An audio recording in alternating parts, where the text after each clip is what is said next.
It's Sunday.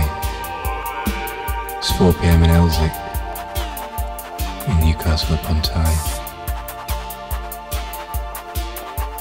The sun is disappearing. Mostly ever thinking about dinner.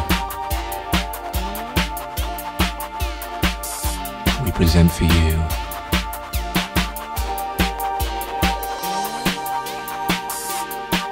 a roast dinner. What a crash. An amazing vegetarian store. You just relax and chill out here. We get all our clothes from I'm going to show you how to do a roast the SDF way.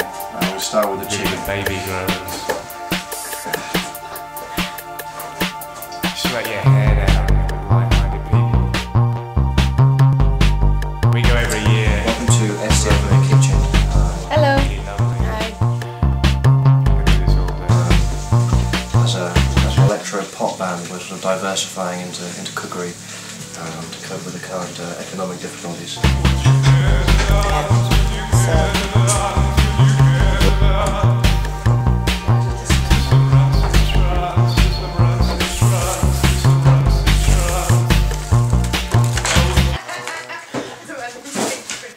Cut off a nice piece of garlic. Some people say that you don't actually need to peel garlic when you roast it, but I think it's nice to. It goes sort of soft in the oil rather than sort of crunchy and sort of.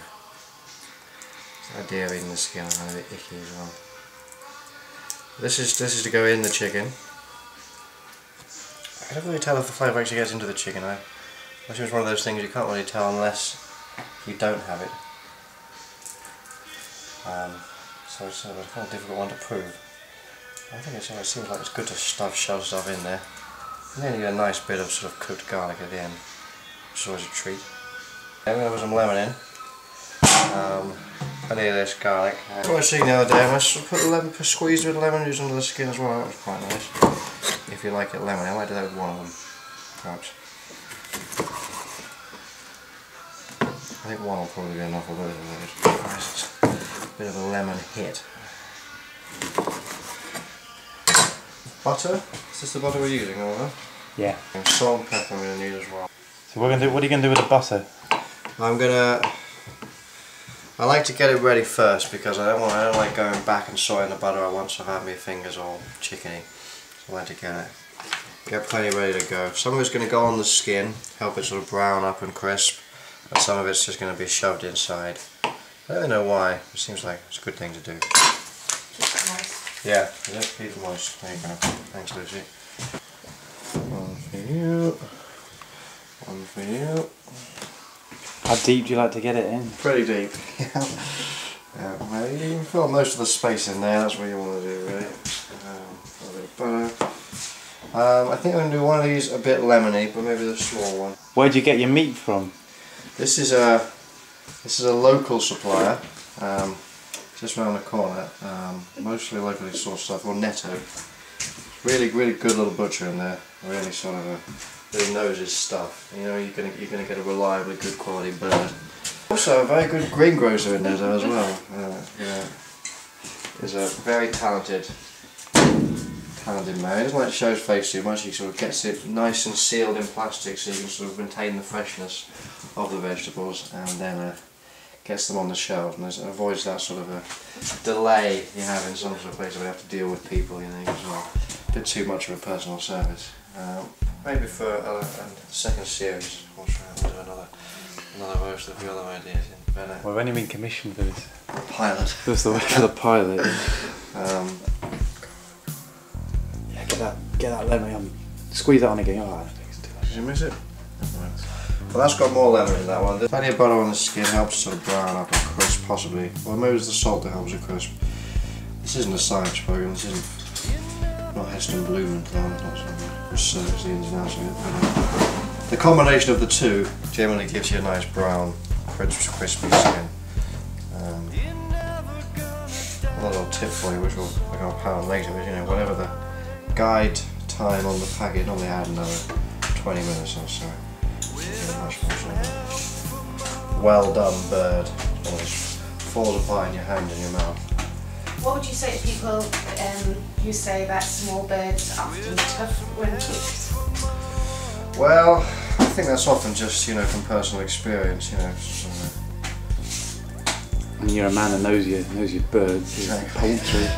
Something that's really one of the biggest challenges I always think of cooking for people when they come up. Always better too much than too little, I think, isn't it?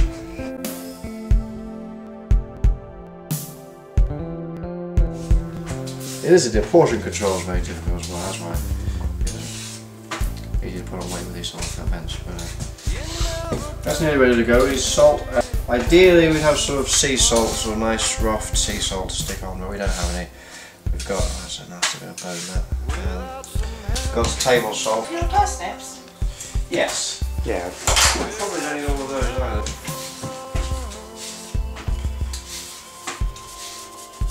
That's good quality table salt. Yeah, this is Saxa we use. Pretty well known brand of table salt. It's good to have plenty in table salt. It's good for keeping slugs out of your kitchen and crisping up your chicken. It's really not as ideal as the rougher stuff, which tastes a bit nicer as well. Maybe similar sort of effect. Quite a salty bit of skin. Probably should have been preheating the oven while we were doing this. However, we've not done that.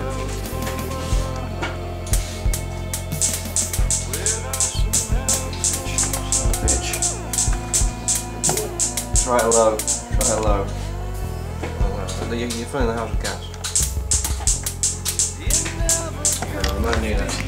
What sort of gas mark do you reckon? Not really sure. I'm going to go for 6 or 7, Lucy. What do you think? Oh, I don't know. It's hard, isn't it? Why don't we go with 7 to start with while it heats up? 6.5. Yeah, I think you're supposed to put it on quite high up, and it cooks quicker, but stays moister. Is that right? Put it on 7. We can always turn it down. Probably the centre of the oven. Will that fit on that shelf? Oh yes. Beautiful.